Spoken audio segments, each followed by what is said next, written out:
Bueno, pues nada, lo primero, dar las gracias a Oxford University Press por la invitación, por participar de este evento y bueno, por juntarnos los maestros o profesionales de la enseñanza de alguna manera y compartir experiencias, que yo creo que es lo más positivo, y cooperando todos aportamos.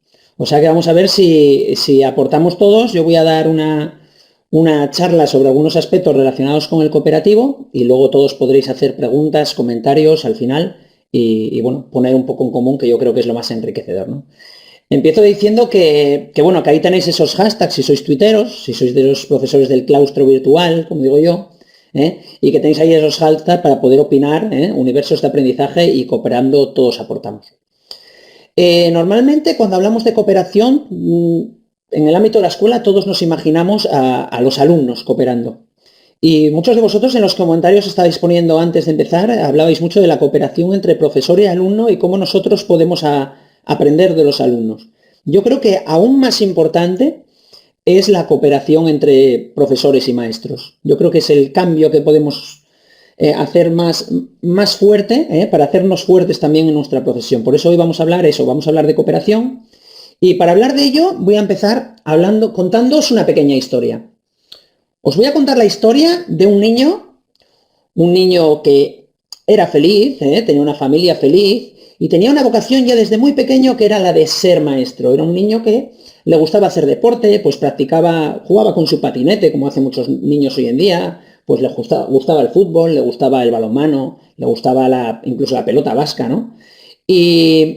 Y bueno, cuando estaba en el colegio, pues es verdad que le parecía el colegio un poco rutinario. Es esa sensación de que empiezas al cole y estás esperando a que llegue la Navidad, ¿no? Con muchos niños.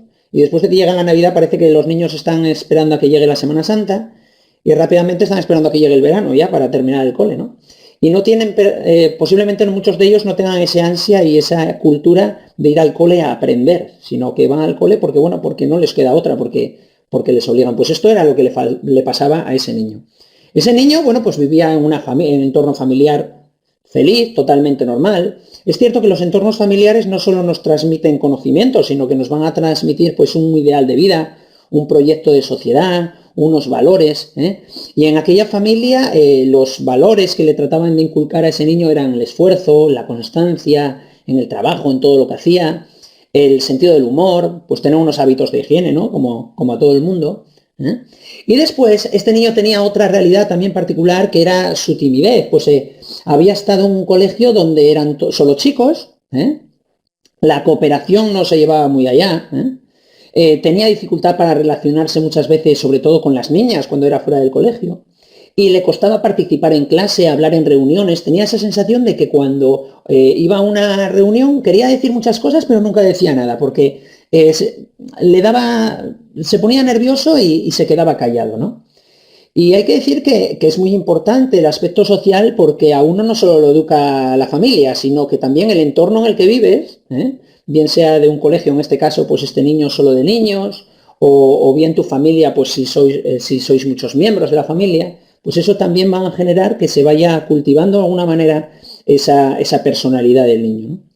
Es cierto que eso pasaba en la escuela, en sus relaciones sociales, pero cuando llegaba a hacer deporte se le olvidaba todo. Practicaba deporte, a esa timidez ahí desaparecía. Y ahí se sentía como en casa. Ese niño disfrutaba, aprendía, se relacionaba con sus iguales, con sus amigos, con los que no eran amigos. Ahí desaparecía todos los rasgos de timidez. Se pasaba el verano pues jugando en la playa.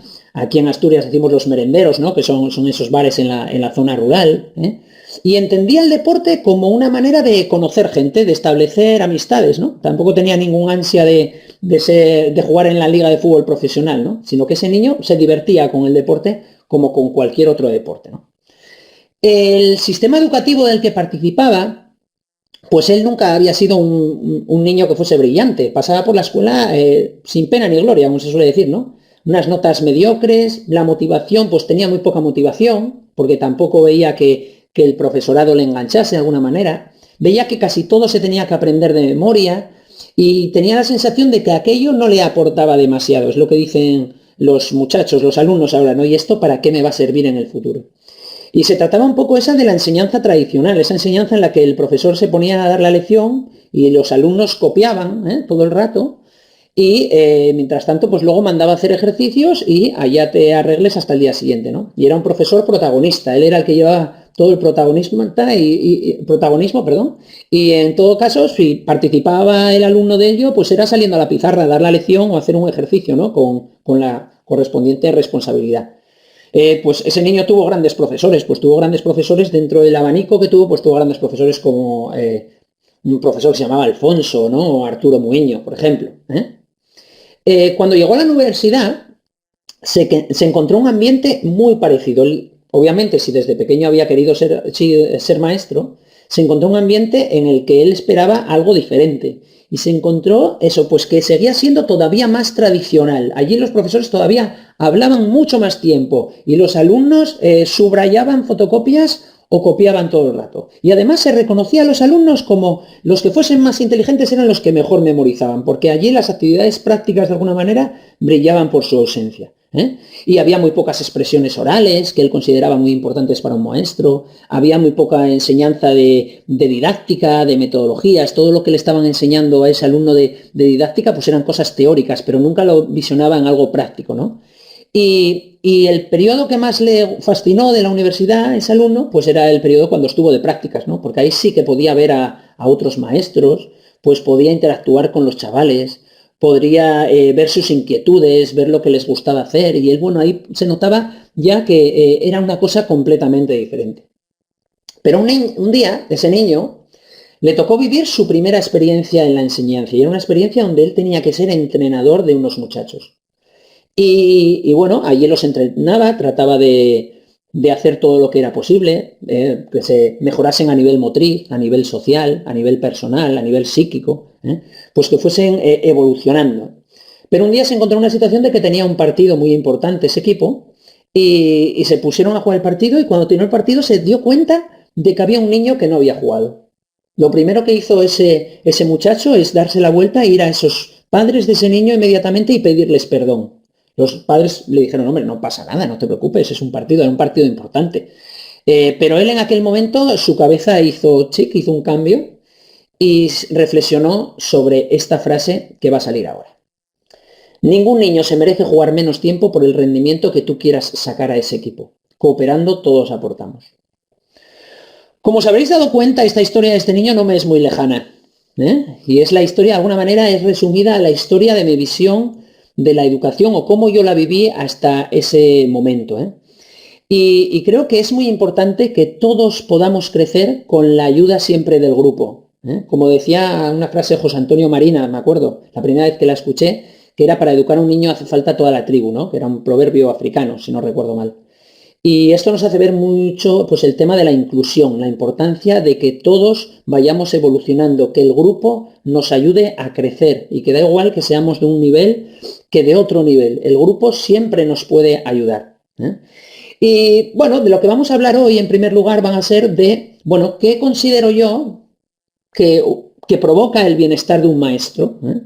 Y el bienestar de un maestro, pues muchas veces, y más en la actualidad, pues bueno, puede ser un reconocimiento social. Y es cierto que la profesión de maestro no es ahora mismo la que mejor está vista, ¿no? Y es más, casi todo el mundo opina de lo que hacemos en las aulas y con mucha alegría. Es decir, parece que todo el mundo es experto en educación. Pero es importante que la sociedad mejore esa visión que de alguna manera tenemos los maestros y nosotros tenemos que hacer por ello. Tenemos que hacer también una reflexión crítica sobre lo que hacemos en las aulas. También es importante ese reconocimiento social por parte de los equipos directivos, que sepan valorar pues, las inquietudes de cada uno, los talentos de cada uno para enriquecer de alguna manera todo el claustro de la escuela. También es importante el reconocimiento de las familias, cómo no, pero eso tenemos que hacernos valer nosotros y que lo vean nuestro trabajo. Yo siempre digo que lo más importante no es que las familias, nosotros no tenemos que convencer a las familias, tenemos que convencer a los alumnos. Y cuando los alumnos estén motivados y aprendan, sus familias valorarán nuestro trabajo sin ninguna duda. Y posteriormente, pues es importante que tengamos un reconocimiento social del gobierno. Esto ya lo pongo ya en super comillas, porque como veis ahora estamos a punto de parece que nos quieren sacar una ley ahí, a toda pastilla, en esta situación que estamos viviendo sin el consenso probablemente y sin la participación sobre todo del profesorado. Otro aspecto importante a la hora de tener en cuenta en el bienestar del maestro son las condiciones laborales. En esta, bueno, podemos hablar de dinero, Pero bueno, tampoco nos merece mucho la pena.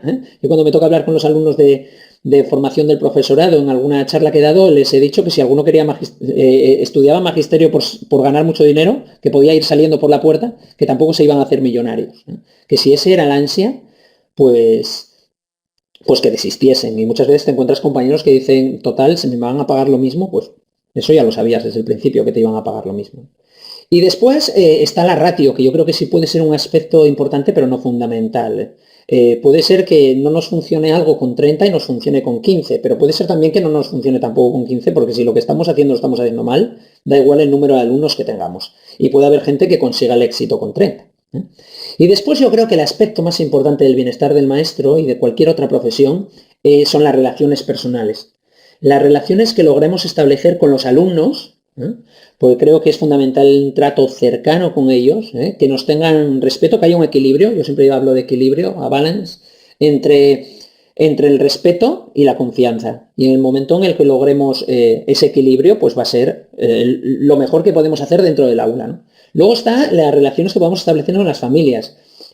Somos un equipo, porque lo que queremos es el bien de cada uno de los alumnos. Por lo tanto, tenemos que estar en contacto con las familias continuamente y que ellos tengan claro que somos un pilar importante, porque muchas veces pasamos más horas al lado de sus hijos que ellos mismos.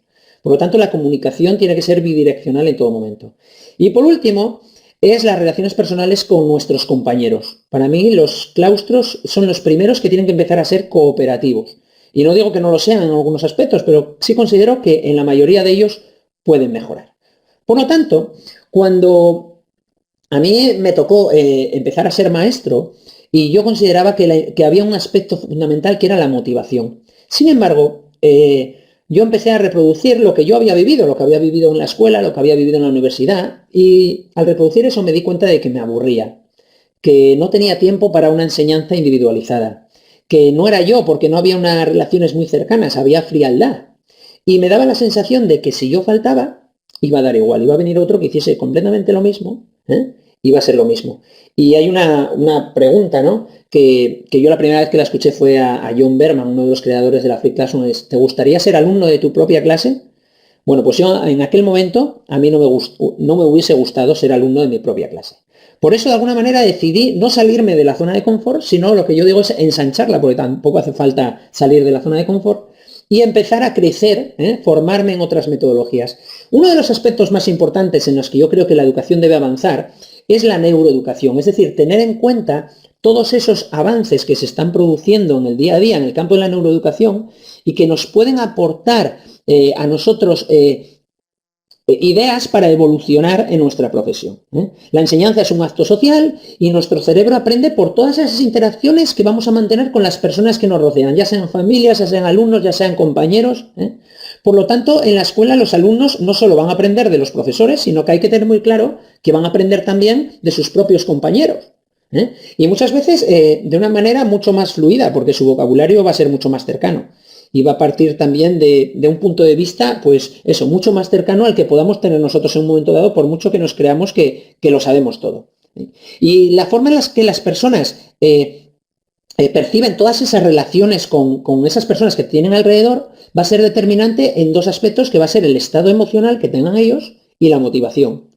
Y a los niños hay que motivarlos, o yo muchas veces digo engañarles, ¿no? Porque son mentes que todavía están ahí tan vírgenes, que nosotros podemos modelar muy fácilmente.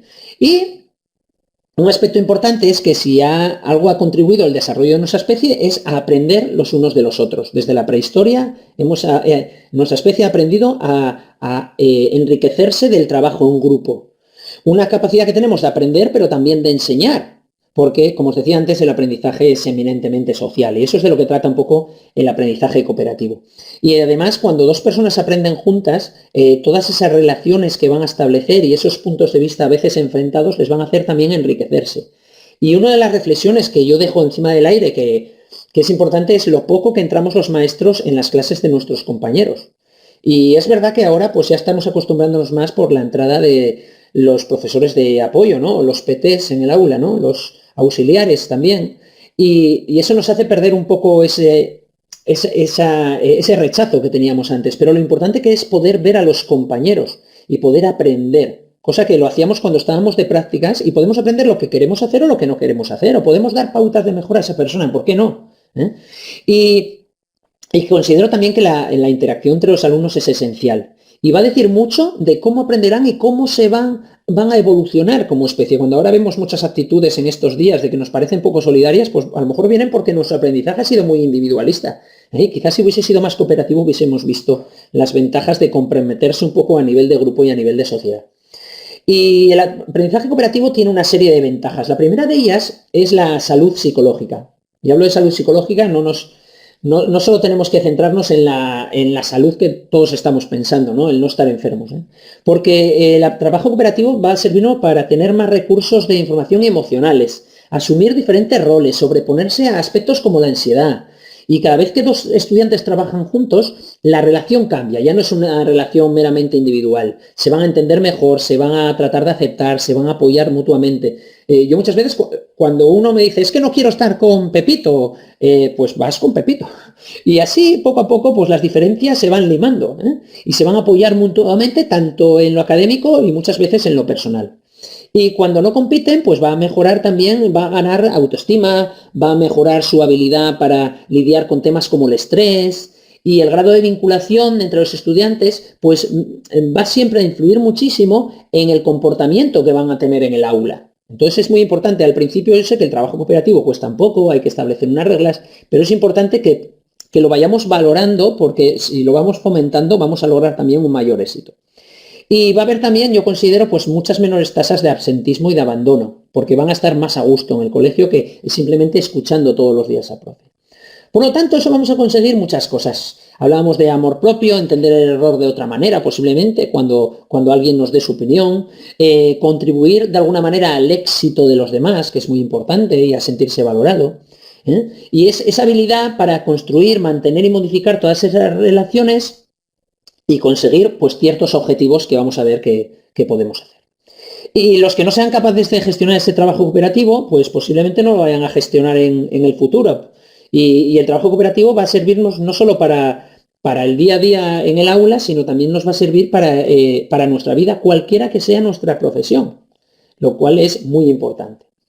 Bueno, pues a continuación vamos a ver otro beneficio de trabajo cooperativo que obviamente son las habilidades sociales, esa capacidad que tenemos para relacionarnos con los demás. Y aquí cuando hablamos de trabajo cooperativo y habilidades sociales podemos imaginarnos el reparto de tareas, la generosidad con los compañeros, la crítica constructiva, el preocuparse por los demás, el compartir, el ayudar a eso, el tener un espíritu de equipo. Todo eso son habilidades sociales que van a ser positivas en cualquier trabajo que tengamos en un futuro. Y el diálogo que establezcamos con los demás también nos va a servir para recordar mejor las cosas, para evocar todas nuestras ideas, a tratar de contrastarlas, conectarlas con ideas nuevas, y nos obliga también a reflexionar sobre ellas, estructurarlas y darles de alguna manera sentido. Una red de aprendizaje vamos a establecer en las que todos vayamos a poder aportar nuestro talento y ponerlo a disposición de todos los demás. Y nadie es indiferente al fracaso de un compañero, se van a poder apoyar. Y yo creo que eso va a ser súper positivo a la hora del trabajo en el aula. Y las relaciones interpersonales van a hacer que haya más amistades, que haya menos estudiantes aislados, que es un tema importante, ¿no? Por el tema del bullying, y que haya sobre todo más respeto. Y luego el último elemento beneficioso del aprendizaje cooperativo que yo diría son el esfuerzo para el éxito. Cuando hablamos de esa interdependencia positiva, ¿no? Que todos se crean un grupo, pues vamos a generar que haya más motivación, menos frustración y que haya un compromiso. La palabra compromiso, ¿no? Yo muchas veces cuando me mandan definir la palabra vocación de un maestro, yo hablo de compromiso. Bueno, pues ese es el compromiso que todos tenemos que establecer también para crecer todos juntos y aportando todos lo que podamos aportar. Bueno, pues en este punto tenemos que saber lo que es aprendizaje cooperativo. Y aprendizaje cooperativo no es juntar a las personas en una mesa y decirles que se pongan a trabajar, sino que vamos a tener que establecer unas reglas. Vamos a tener que establecer un vínculo entre ellos. Y nosotros somos los que lo tenemos que provocar. Muchas veces cuando la gente empieza a trabajar en cooperativo, pues dice, no, es que arman mucho jaleo. Bueno, pues tendrás tú que poner las pautas, ¿no? Y es mucho más complejo en sí que el aprendizaje individualista. Individualista es decir, estar todos callados y ponernos a hacer los ejercicios. Y es difícil porque los alumnos tienen que conectar con los miembros de su grupo y a veces eso pues es complicado. Todos tenemos amigos y si nos imaginamos ya no hace falta que nos lleven a Gran Hermano, ¿no? Si nos metemos en una casa rural con nuestros mejores amigos, posiblemente a los 5 días algún conflicto haya surgido. Y, y las investigaciones también demuestran que en la medida de que trabajemos con nuestros compañeros y que haya un compromiso, pues vamos a trabajar más duro. Entonces, todos vamos a poder aportar a ese grupo pues todos nuestros talentos, todas las cosas que se nos dan bien. Y vamos a poder retener más información, tener mayor capacidad para dar argumentos cuando alguien lo tenemos en contra. Bueno, todos esos aspectos que yo considero que son esenciales para el trabajo cooperativo. Bueno, los hermanos Johnson en su día dijeron que había 5 elementos básicos a la hora de elaborar una tarea cooperativa, un trabajo cooperativo. El primero de ellos era la interdependencia positiva. ¿Qué es la interdependencia positiva? Este es el aspecto más importante y es hacer ver a las personas que si uno falla, todos perdemos. Es decir, que somos una cadena de engranaje, que todos dependemos de todos y que todos tenemos que conseguir dar lo máximo de nosotros mismos para conseguir el éxito del grupo. Esto no debe confundirse con que solamente tenemos que trabajar en cooperativo y que no haya exámenes, que era una de las preguntas que surgía la semana pasada. Por el aprendizaje puede ser cooperativo, pero luego, pues evidentemente cada uno va a tener que demostrar lo que ha aprendido. Y el grupo se siente unido frente a ataques externos, críticas, y va a crecer el compromiso por el crecimiento personal y académico del resto de sus compañeros. Es decir, la interdependencia positiva es sobre todo ese grado de compromiso y entender que los esfuerzos individuales no van a ser en beneficio de uno solo, que sí, sino también de todo el grupo. Un objetivo compartido, podemos establecer unas recompensas conjuntas, unos recursos compartidos, una asignación de roles que tampoco son fundamentales. Y también, pues yo hablo mucho del ejemplo de cómo un entrenador de fútbol puede sacarle más partido a un equipo que no tenga muchas estrellas que otro que sí lo tenga llena de estrellas, ¿vale? O lleno de estrellas. Otro aspecto fundamental del aprendizaje cooperativo es la responsabilidad individual. Y esto tiene mucho que ver con esa sensación que tenemos a veces de que alguien viaja gratis dentro del grupo. Y esto pasa en los claustros, también, entre los compañeros. Nos damos cuenta de que a lo mejor uno está trabajando muchísimo y otros están trabajando bastante menos. Pues es normal que ese que está trabajando más llegue un momento que se queme. Por lo tanto, es necesario el esfuerzo de todas las personas. Y aquí viene una frase, que fue la frase que yo ponía de reflexión la semana pasada, que era la siguiente. Y es que no te preguntes solo qué pueden hacer tus compañeros por ti. Es decir, muchas veces hay gente que dice, a ver qué pueden hacer por mí, que me ayuden, sino pregúntate tú también qué puedes hacer por los compañeros, que fue una frase que dijo Magic Johnson, un legendario jugador de la NBA, de Los Ángeles Lakers. Entonces es importante que tengamos ese compromiso también de dar todo lo que podamos, que ahora en la actualidad lo estamos haciendo, yo creo, porque el grado de colaboración del profesorado en esta situación yo creo que está siendo muy superior al que había antes, por lo menos lo que yo conozco. Es importante también que haya una interacción cara a cara, es otro elemento básico. Que se promueva un aprendizaje de los demás ayudando siempre y compartiendo y animando, muy importante también animar. Grupos de trabajos heterogéneos, grupos de trabajo en los que haya diferentes niveles, que cada uno puede sentirse arropado a nivel emocional, a nivel académico, a nivel personal. Y también las habilidades cooperativas, otro aspecto. Y como habilidades cooperativas es esa habilidad para tener cierto liderazgo, que algunos posiblemente ya lo tengan de manera innata. La creación de un clima de confianza, cuán importante es, ¿no? Cuando estamos con varios amigos y hacemos que todos nos se sientan a gustos, aunque algunos lleven poco tiempo. La comunicación, la toma de decisiones, la resolución de conflictos. Y si un miembro tiene alguna de estas habilidades, pues el grupo lo va a notar, si lo tiene de manera innata. Muchas veces decimos, vamos a establecer roles. ¿Vale? Pero si uno tiene un rol de que es un rol ya innato de coordinador, da igual que le des el rol de secretario, al final va a ser el que va él a establecer el liderazgo, es muy probable. Pero bueno, vamos a ver si nos enriquecemos todos con esa habilidad que tiene esa persona.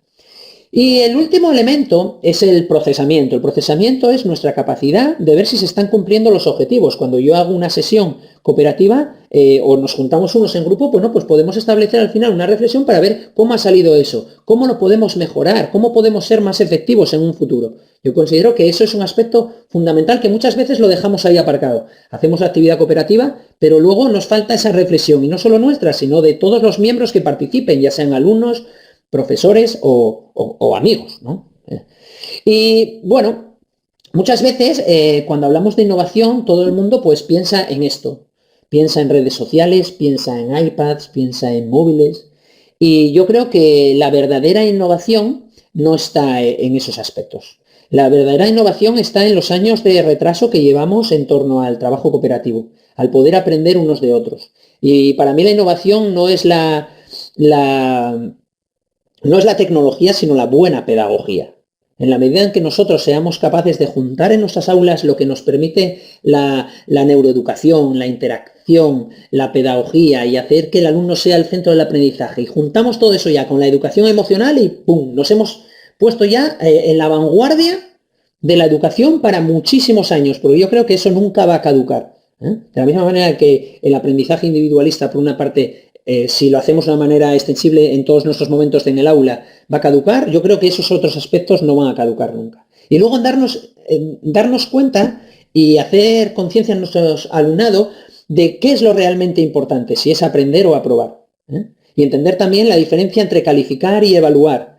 Y eso es lo que tenemos que hacer, de cambiárselo a la forma de vista también a las familias, porque ellos muchas veces ven a más importante el aprobar que el aprender. Y muchas excusas que se nos dan es que si luego van a hacer la EBAU, pues van a tener que aprobar, por supuesto, pero si aprenden, y eso es un aprendizaje duradero, va a ser mucho más positivo, que no tengamos la sensación de que el alumno llega, vomita unos contenidos y allí a los 2 días, si no se acuerdan, nos da exactamente igual.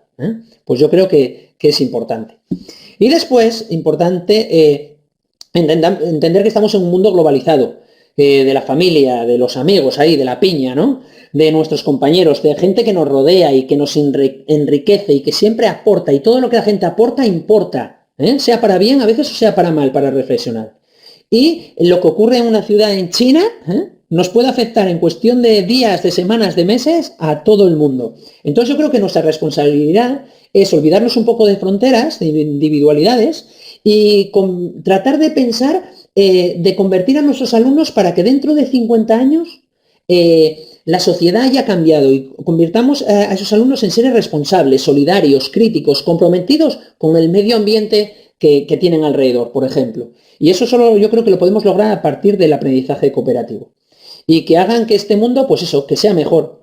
Y dejo esta siguiente frase también, ¿no? Que es una reflexión, que es: si quieres llegar rápido, camina solo. Y si quieres llegar lejos, camina en grupo. Bueno, pues os diría que ya lo sabéis, que está en vuestras manos, que considero que las ventajas del aprendizaje cooperativo están muy por encima del aprendizaje individualista o el aprendizaje competitivo, y que a ver si entre todos somos capaces de eso, de lograr ciudadanos del futuro que mejoren la especie, que mejoren la sociedad y que nos hagan crecer a todos en conjunto.